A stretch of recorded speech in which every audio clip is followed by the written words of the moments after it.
Welcome back, everybody. Thanks for joining us on cnyhomepage.com. The good senator has agreed to stay with us for a few more minutes and chit-chat. Something new for me. Yeah. Is this overtime? Well, no, it's not. You're not getting paid anymore. But thank you for doing it anyway. As somebody said to me, they said, well, who's your favorite guest? I said, Senator Griffith. They said, why? I said, because I don't have to work when the senator's on. Me, right? Yeah. You've been, and I should know this off the top of my head, but you've been state senator for...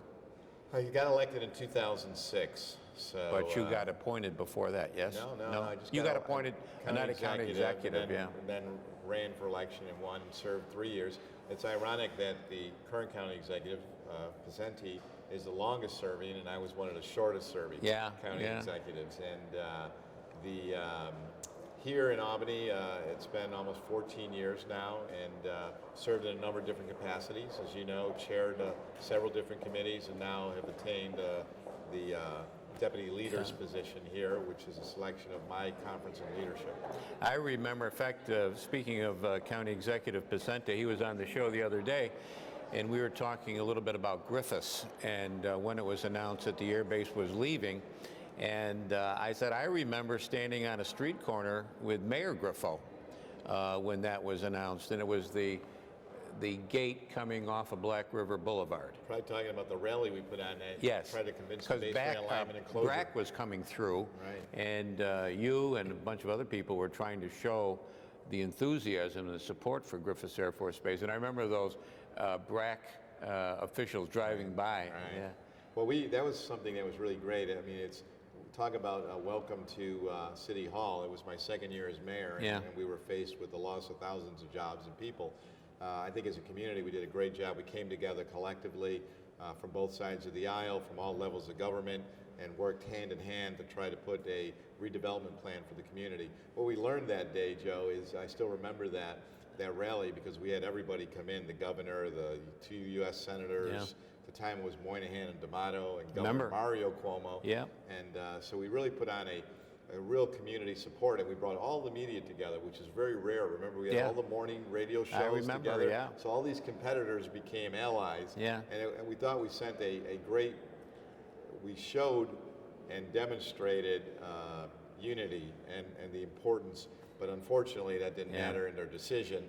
But we learned, and 2 years later when they came back in BRAC 95, because that was BRAC 93, we were successful. Yeah. In trying to prevent them from taking the Rome Air Force Research Lab, which is still an important part of the economy in the greater Rome area.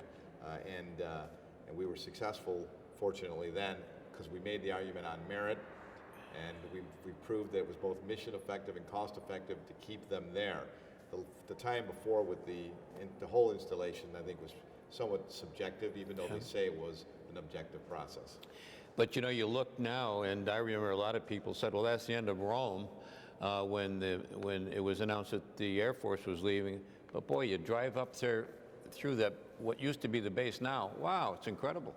Key there is economic diversification. I think that's something we learned. I mean, for a long time in our region, we relied particularly on one segment of industry, and you live and die with that segment of industry. We're seeing the world differently now. We're trying to position our community to take advantage of emerging technologies and opportunities, whether it's cybersecurity, healthcare, you look at the drones now, homeland security, nanotechnology. So I think we're seeing that we're diversifying, and that's what you see at Griffiths. That is a very successful park with a lot of different things going on there, from manufacturing to military.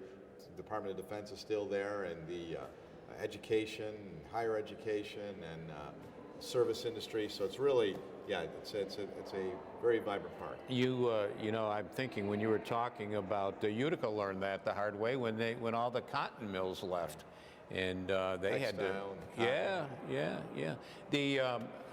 The city of Albany is a home for you a lot of the year.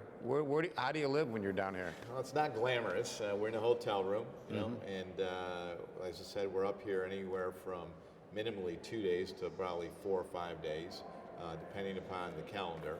And it's a busy time when you're here, trying to meet with constituents, trying to deal with issues. I would prefer to be in a district. I enjoy going around in our community, and that's, I think, something where people don't have a complete understanding. They think if we're not in Albany, you're not doing anything. It's actually probably just as busy, if not more, and just as important when you're in the district. You know, when I'm in the Utica office and meeting with people and trying to identify some of the needs in our community, and it goes across central New York with the Mohawk Valley right up to the North Country. We're just about out of time, but do you have offices outside of Utica?